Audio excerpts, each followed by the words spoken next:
అమర్ వెళ్ళి మనోహర్ జాతకాలు తీసుకొస్తాడు. ఇదిగోండి పంతులు గారు మనోహర్ జాతకం అని చెప్పి అమర్ ఇస్తూ ఉంటాడు. ఇవ్వండి అని చెప్పి పంతులు గారు చూస్తూ ఉంటారు. నా జాతకం అతని జాతకం కలవట్లేదని చెప్పండి పంతులు గారు అని చెప్పి మనోహర్ అనుకుంటూ ఉంటుంది. ఒకసారిగా జాతకం చూసి పంతులు గారు షాక్ అవుతూ ఉంటారు.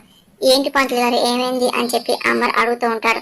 ఇంకా లెక్కలు వేసుకుంటూ అంటే అని చెప్పేసి కానీ అప్పటికి పంతులు గారు ఏం మాట్లాడరు. ఏంటి అన్న సమస్య అని చెప్పి అమర్ అంటూ ఉంటారు. అంటే ఈ జాతకం ఉన్న వారికి ఆల్రెడీ పెళ్ళయింది అని అన్న మాటకి ఒక్కసారిగా మనోహర్ షాక్ అవుతూ ఉంటుంది.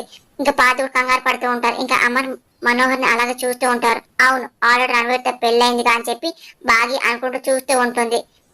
ఒక కూతురు కూడా ఉన్నట్టు జాతకంలో చూపిస్తుంది అని చెప్పి పంతులు అంటూ ఉంటారు. ఇంకా మనోహర్ చాలా టెన్షన్ పడిపోతుంది. భయంతో చూస్తూ ఉంటుంది. ఇంకా అంతా గుర్తు తెచ్చుకుంటూ ఉంటుంది. అప్పుడే ఇంకా అంజు తన రూమ్ లోకి ఎందుకు వస్తుంది. పాత ఇంకా అయోమయంలో మనోహర్ని చూస్తూ ఉంటారు. ఇంకా అంజు రావడం అంతా బాగా గమనిస్తూ ఉంటుంది.